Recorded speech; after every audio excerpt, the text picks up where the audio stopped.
न वेद में, न कुरान में, न पुराण में, न दर्शन में, न भागवत में, न उपनिषद में, कहीं भी नहीं है। फिर भी हमारे देश के पढ़े लिखे लोग बोलते हैं गर्व से कहो हम हिंदू हैं। मुझे बताओ ये पागल है कि बुद्धिमान है? सब सोचो, यानी क्या कह रहे हैं? गर्व से कहो हम हिंदू हैं? नहीं, ये कह रहे हैं गर्व से कहो हम पागल हैं, गर्व से कहो हम मूर्ख हैं, गर्व से कहो हम मानसिक गुलाम हैं। जी हाँ दोस्तों, बौद्ध धर्म के ये गुरु ने बिल्कुल सही कहा है कि हिंदू जो शब्द है ये किसी भी किताबों में नहीं पाया जाता है, लेकिन फिर भी कई पढ़े लिखे मूर्ख हिंदू ये साबित करने में लगे रहते हैं कि हिंदू ही उनके धर्म के नाम है।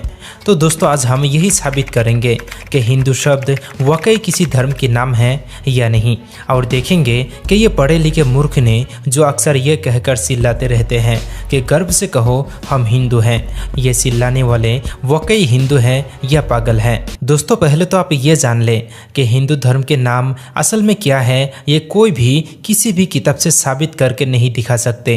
अलग अलग हिंदू धर्म के मानने वाले उनके धर्म के नाम अलग अलग कहते हैं, और अगर आप गौर करेंगे तो देखेंगे कि हिंदू धर्म के लोग उनके धर्म के नाम 3 प्रकार के बताते हैं। पहला हिंदू, दूसरा सनातन और तीसरा वैदिक धर्म।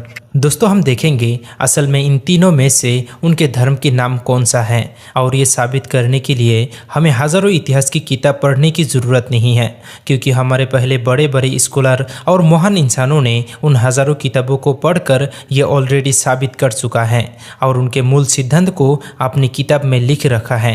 तो हम उन्हीं महान इंसानों में से एक इंसान जवाहरलाल नेहरू सर के किताब द डिस्कवरी ऑफ इंडिया से ये साबित करेंगे।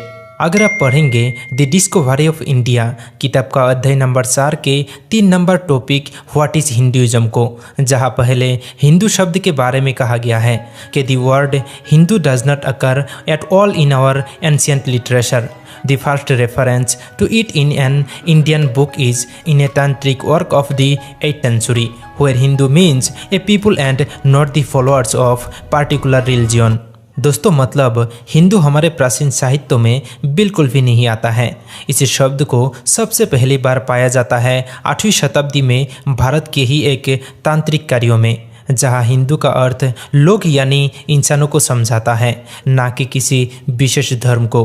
दोस्तों आगे ये भी लिखा हुआ है कि for the people living on the other side of the Indus river the word is clearly derived from Sindhu, the old as well as the present Indian name for the Indus.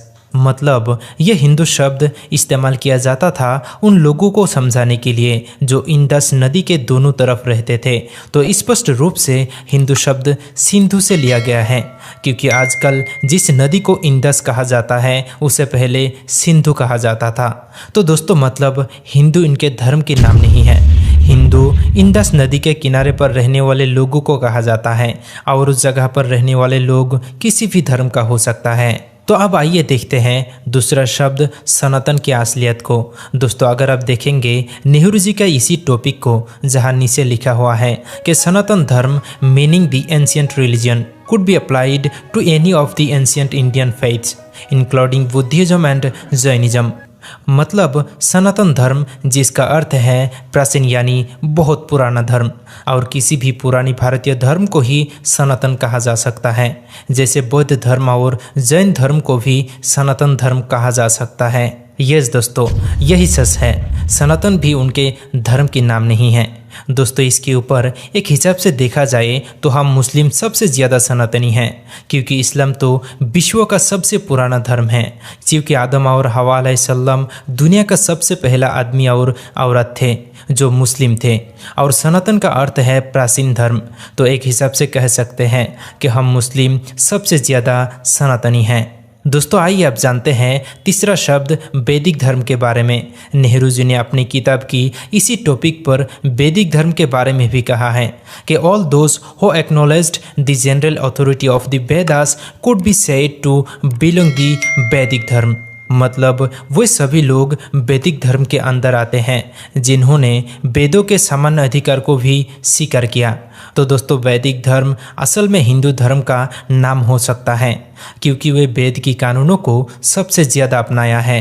लेकिन बड़े बड़े पढ़े लिखे लोग इवन बड़े बड़े स्वामी और गुरु भी अपने आप को हिंदू धर्म के बताते हैं और सिर्फ बताते ही नहीं, जोर जोर से ये कहते हुए चिल्लाते भी हैं कि गर्व से कहो हम हिंदू हैं। तो दोस्तों वे पागल नहीं तो और क्या है।